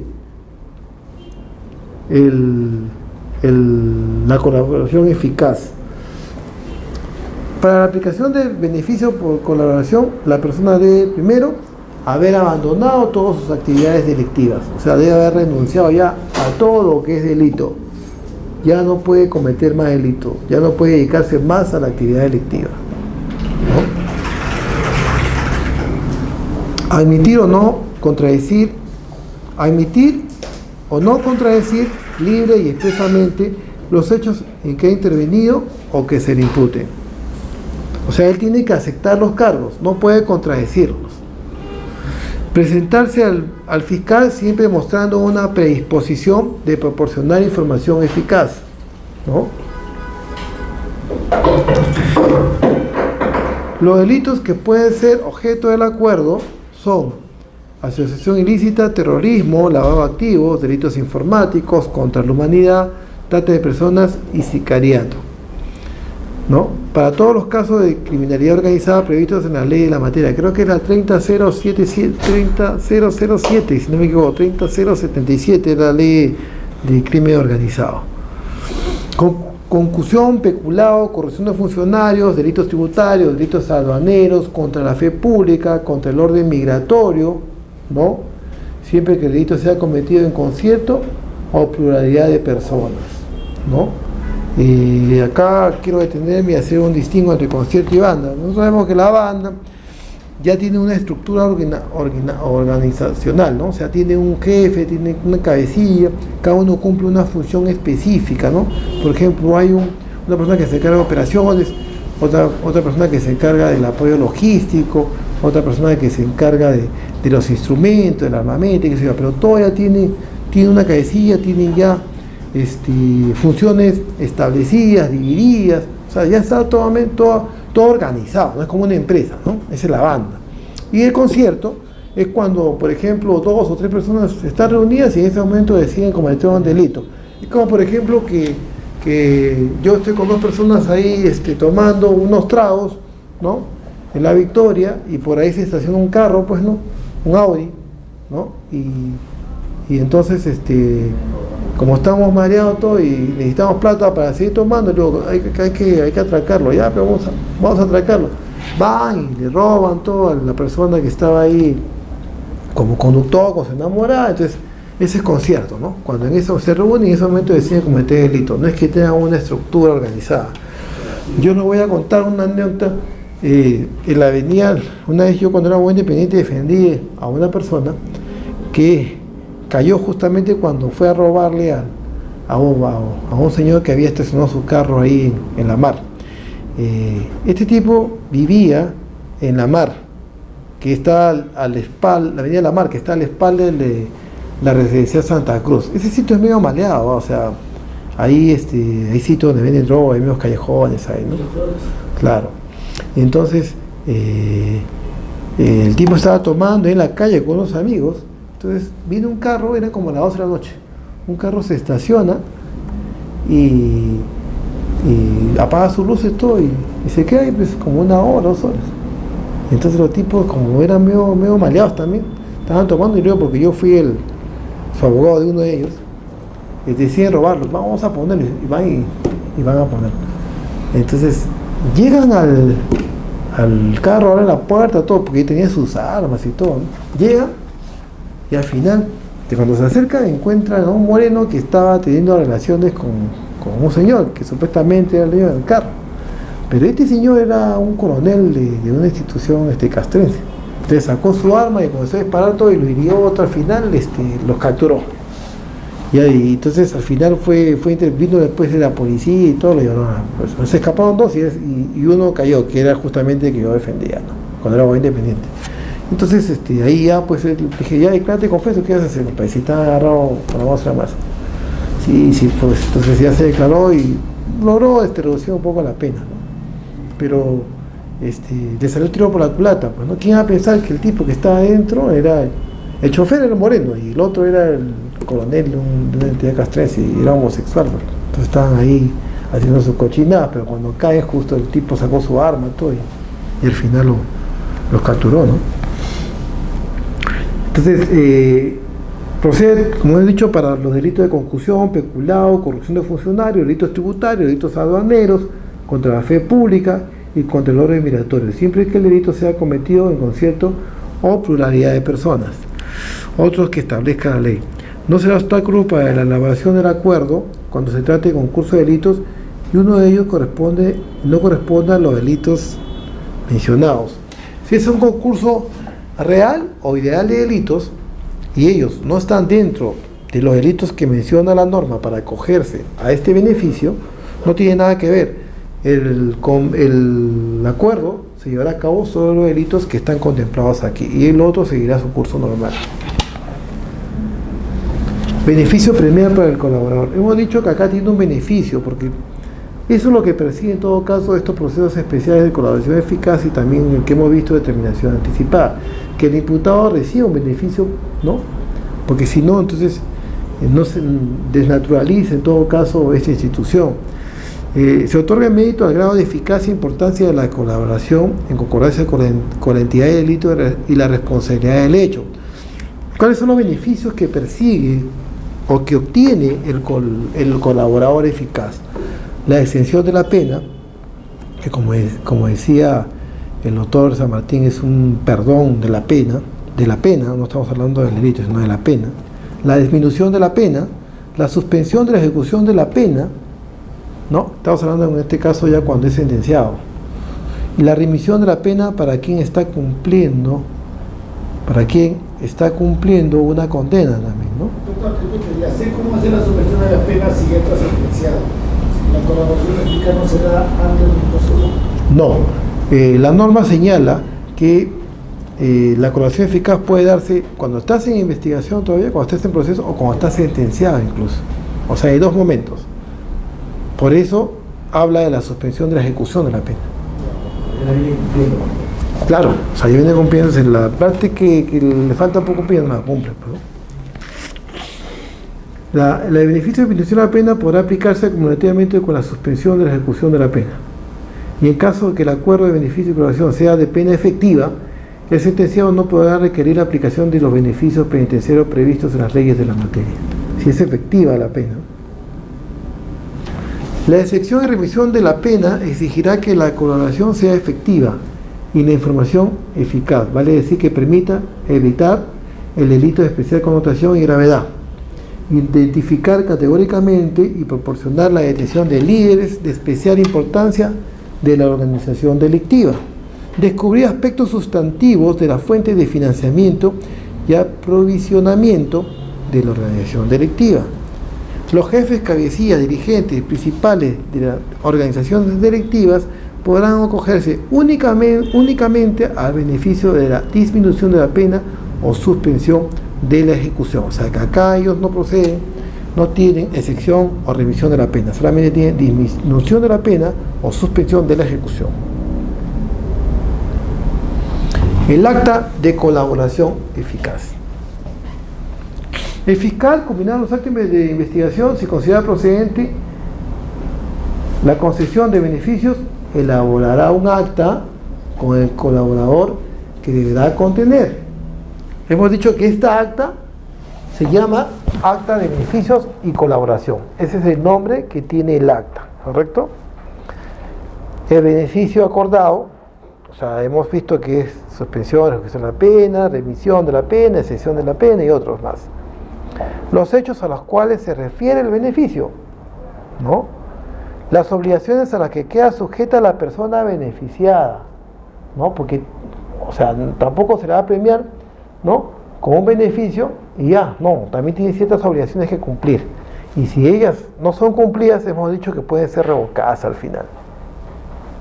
El fiscal advierte que si el fiscal advierte que la información proporcionada no permite la obtención de algún beneficio, denegará el acuerdo y dispondrá que se proceda de acuerdo al solicitante conforme a lo que resulte en las investigaciones. Claro, hemos dicho que es un proceso especial paralelo, o sea, no es incidental. Si se desaprueba el acuerdo, el principal sigue, ¿no? Y después sigue el proceso común, o sea, después ya llegará, después de la etapa de investigación preliminar, llegará la etapa intermedia y después la etapa de juzgamiento. Esta disposición que deniega el acuerdo no es impugnable, o sea, simplemente queda ahí y el proceso sigue. En los casos en que se demuestre la inocencia de que fue involucrado por el colaborador, el fiscal deberá informarle de su identidad para los fines legales correspondientes. Eso es lo que yo les decía hace un momento, ¿no? Que en todo caso, como cuando tú pides acogerte a ese beneficio en primera instancia, el fiscal te da un código y con ese código te identifican, pero no utilizan tu nombre. Pero si al final el fiscal, el colaborador, involucra a una persona y esta persona al final sale libre de polvo y paja, se determina su inocencia, entonces el fiscal dice, mira, ¿sabe qué? La persona que te involucró se llama tal, para que tú puedas iniciar una acción legal en contra de ese colaborador. Colaboración durante la etapa de investigación del proceso contradictorio. Cuando el proceso de colaboración eficaz está referido a los hechos que son materia de un proceso penal en la etapa de investigación, el acuerdo de beneficios y colaboración se remitirá al juez de investigación preparatoria con los actuados pertinentes. Estamos hablando de la etapa de investigación, la primera etapa del proceso penal. Si se da el acuerdo en esa etapa, se remite al juez de investigación preparatoria. El juez, en el plazo de 5 días, podrá formar observaciones al acta y a la concesión de los beneficios, ordenando devolverlo actual al fiscal mediante resolución motivada. ¿Por qué? Porque hemos dicho de que el juez tiene la función de control, él controla el acuerdo, ¿no? En base al principio de legalidad, el juez controla los acuerdos de colaboración eficaz. Recibida el acto original complementario según sea el caso, el juez dentro de 10 días celebrará una audiencia especial con asistencia de quienes celebraron el acuerdo, que en este caso son el fiscal, porque hemos dicho que la presencia obligatoria son del fiscal, el imputado y su abogado defensor.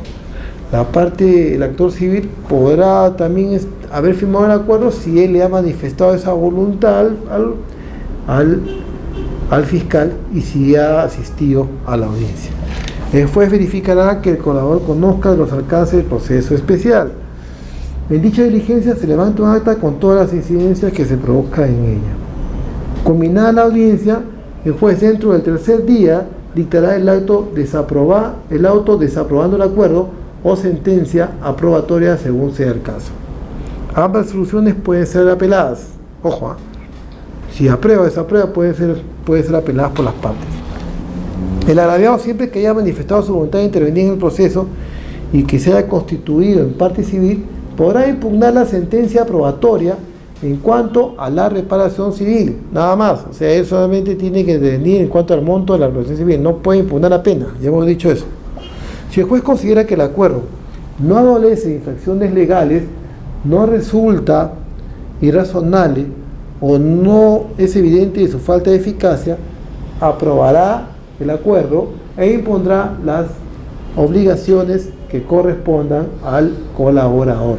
La sentencia no podrá exceder los términos del acuerdo. Acá también hemos dicho que, como el caso anterior, que el juez no puede tampoco modificar el acuerdo, ¿no? O sea, él se ciñe a lo que las partes, el fiscal y el imputado, han establecido en ese acuerdo.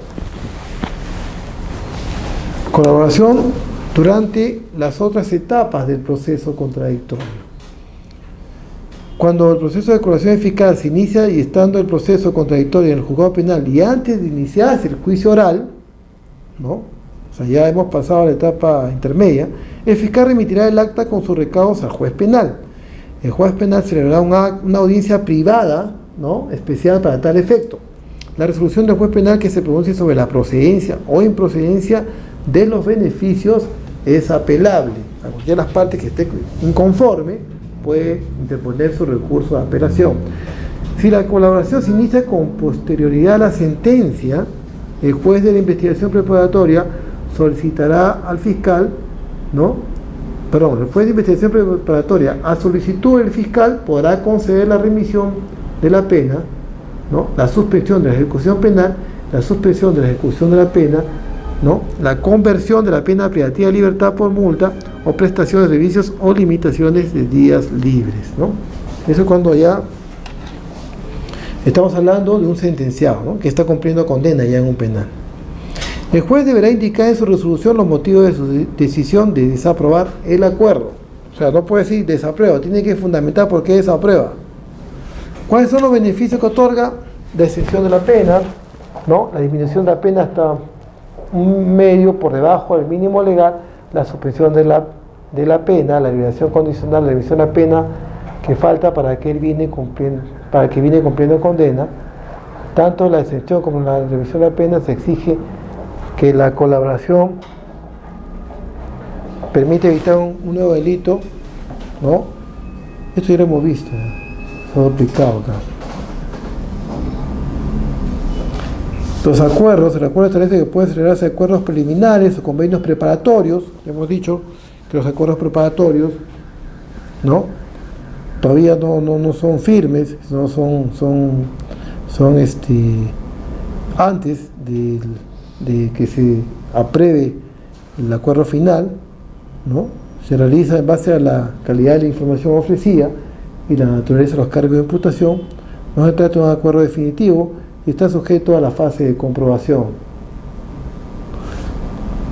Cuando culminan los acuerdos de comprobación, el fiscal decide si es procedente de otorgamiento de beneficio y en todo caso levantará el acta del acuerdo.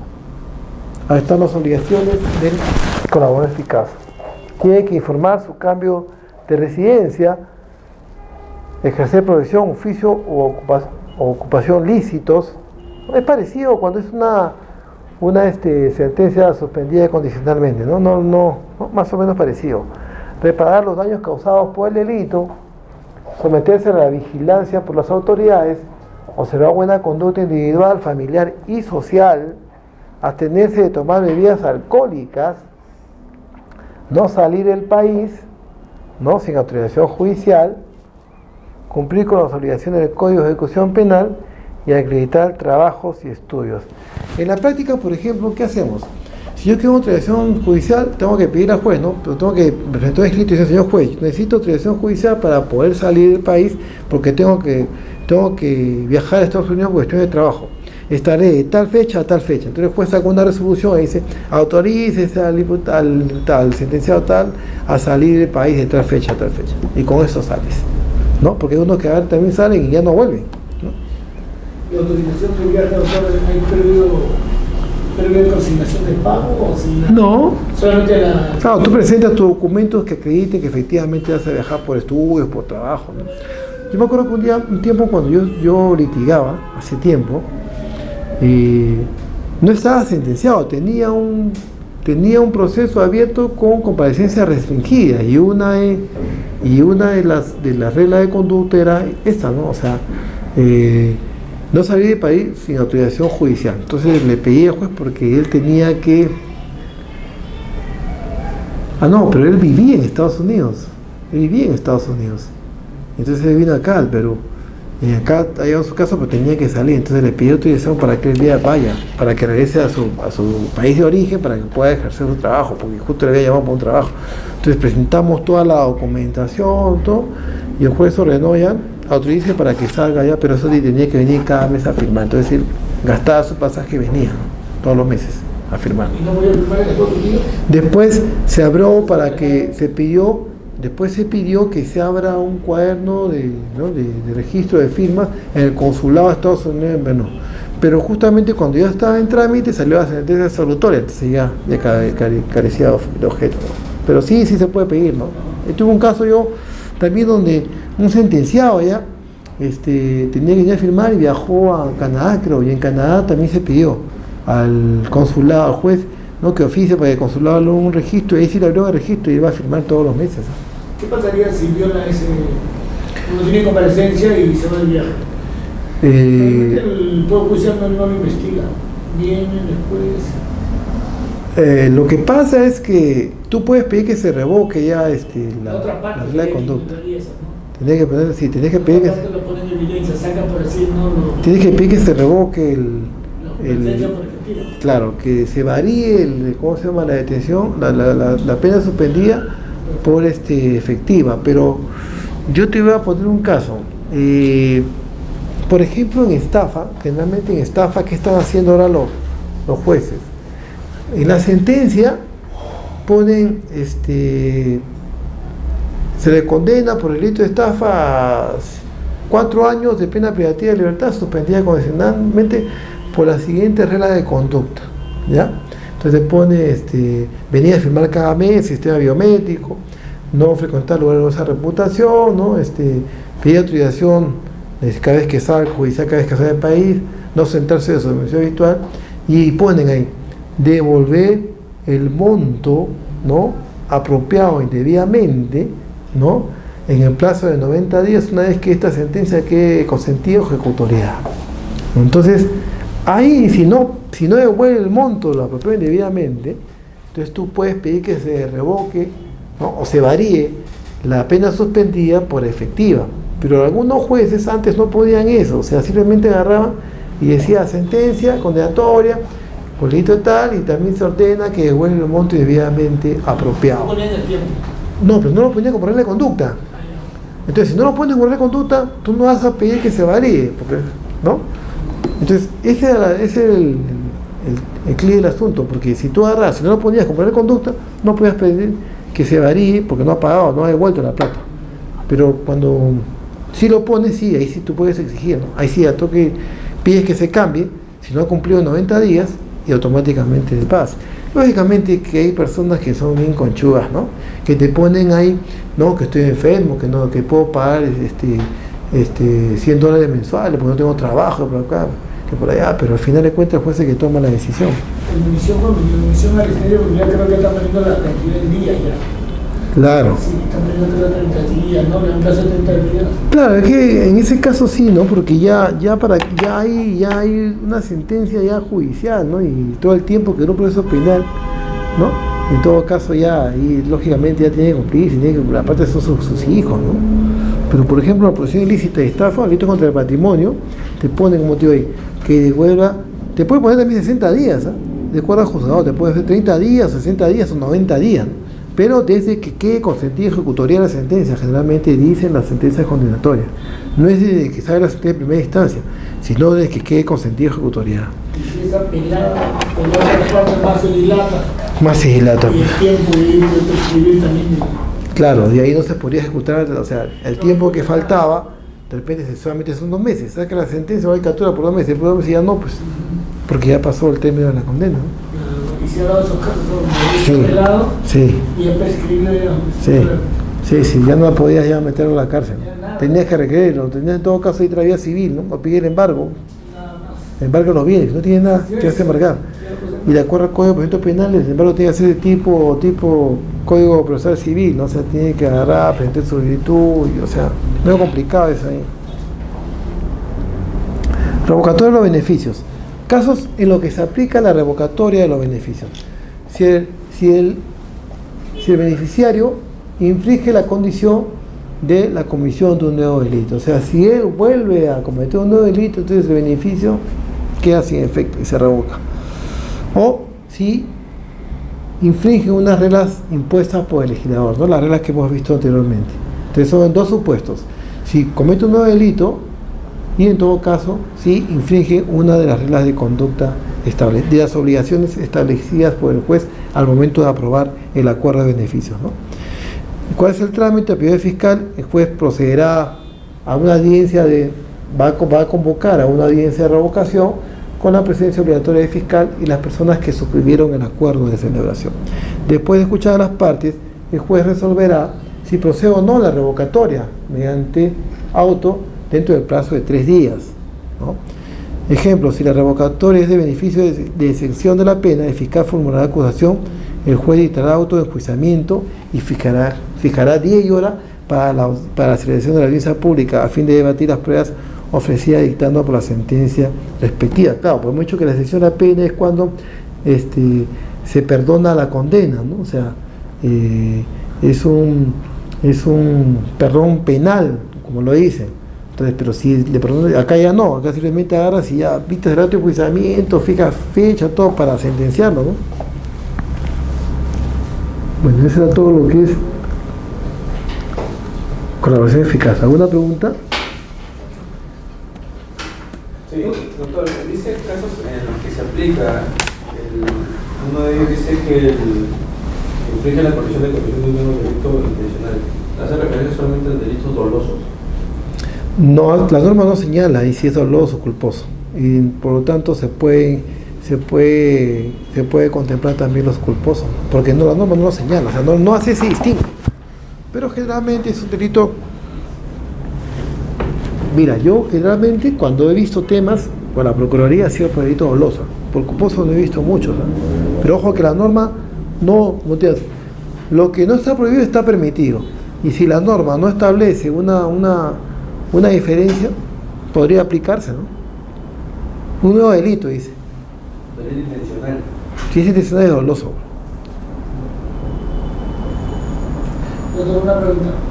El que se va a acoger a la colaboración eficaz, necesariamente tiene que ser una persona que sepa todo el movimiento de la banda, porque por ejemplo yo tengo un casito donde estaba sobre billetes falsos, ¿no? Ya. Y esta persona solamente era transportista, le daba por decir una bolsa con Con billetes, 500 billetes, ¿no? 500 500 billetes de 200 soles, 500, ¿no? Un paquetanazo así. Ella iba y lo llevaba por decir, ¿no? De Villa Salvador a Coma, ¿no? Transportaba. Entonces, pues, nosotros lo que hicimos acoger a la colaboración eficaz, el fiscal comenzó a preguntar y no sabemos nada. Solamente era transportista.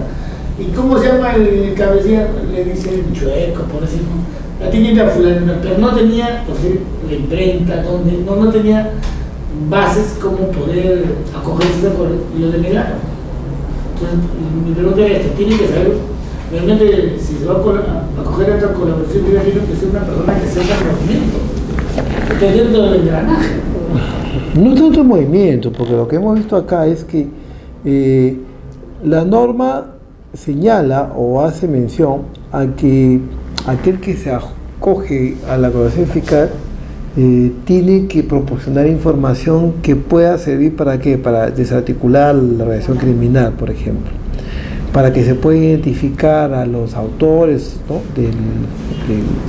del ilícito, para que se pueda prever, ¿no? Otros delitos, para que no se cometan, para que pueda prever los efectos de otros delitos, ¿no? O para que en todo caso pueda darse con las provisiones, con los instrumentos de ellos. Entonces, si cumple esos requisitos que establece la norma, debería proceder, en todo caso, el acuerdo de colaboración eficaz. Pero para eso tiene que ser corroborado por el fiscal. Y el fiscal, como ya lo dije, se vale de la policía especializada justamente para hacer esa corroboración. Si al final la información que es dada para desarticular esta banda, qué sé yo, o llegar a las cabecillas, es corroborada por el fiscal, entonces sí procede el acuerdo. De repente, cuando han corroborado lo que tú dices, o sea, la información que ha dado tu patrocinado, al fiscal no lo ha satisfecho o no ha servido para... Si es suficiente, no, pues tiene que ser corroborado. Entonces, que tenía que estar en el engranaje. Pues ha sido parte del engranaje, pero ha sido limitada su participación, solamente transportista, ¿no? Pero entonces la información que ha dado no es crucial para poder determinar quiénes son los cabecillas o para desarticular la banda, ¿no? O para llegar al, así que te digo, al ¿cómo se llama? Al cabecilla. No, al cabecilla no, sino para llegar al lugar donde fabrican los billetes, qué sé yo, ¿no? Si no es información vital, ¿no? Para el fiscal, para poder acogerse a esos supuestos que establece la norma, entonces lógicamente te va a declarar improcedente o te va a desaprobar el acuerdo de colaboración eficaz. Entonces la persona que tiene, por decir, que sí sabe todo el engranaje, no es la persona que es transportista, va a tener más beneficio que la otra que es transportista en la sentencia. Claro, porque hay uno que se va a acoger a la colaboración eficaz y le van a dar menos pena, excepción de pena quizás, y el otro que solamente es transportista lo van a sentenciar por decir a 10 años, y el otro le pueden dar por 4. Pero lo que pasa es que nosotros decíamos, lo que pasa es que al principio nosotros justamente hablábamos de los principios que rigen la institución de colaboración eficaz. Y uno de los principios era proporcionalidad, o sea, que debe haber una equidad entre el beneficio que recibe el aspirante a la colaboración eficaz, ¿no? Y la información que justamente proporciona. En base a la información que proporciona, si es relevante, si es eficaz, si es útil o importante para la investigación, lógicamente que el beneficio va a ser bueno. Pero si no apoya, no aporta nada en la investigación, ¿qué beneficio? Si aporta, ¿qué te digo? 10%, no le va a favorecer, o sea, la pena va a ser mucha.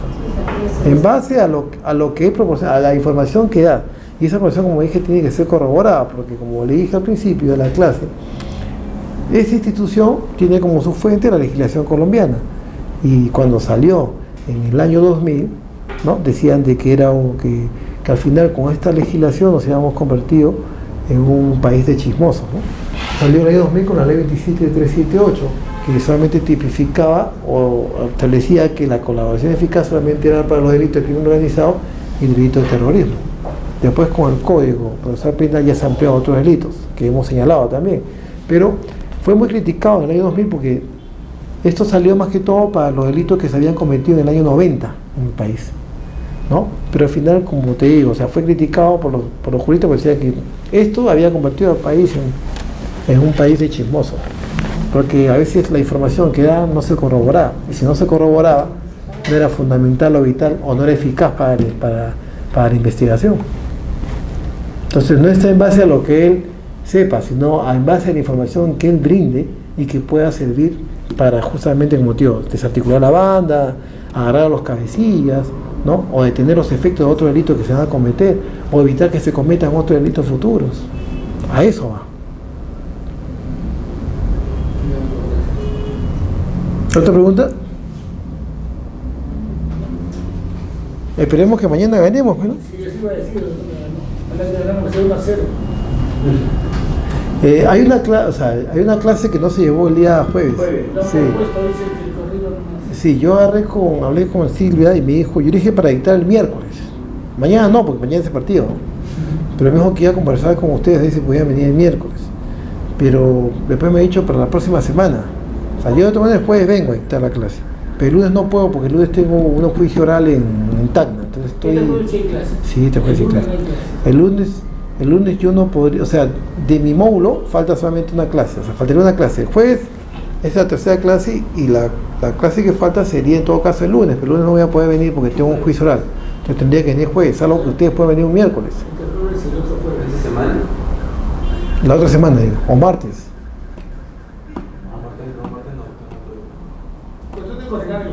Ya, si no el otro jueves, pues. Coordinamos el jueves. Faltan 2 clases, ¿no?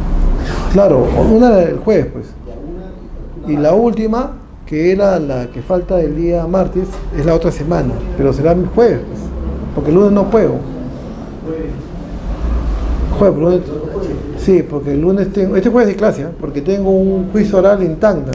Tengo mi juicio lo comienza a las 8:30 y terminaría 1 hora tarde, y de ahí me ha sacado el pasaje de regreso a Lima a las 22, se lleva a las 11. No llego, pues. Podría ser, ¿no? Podría ser.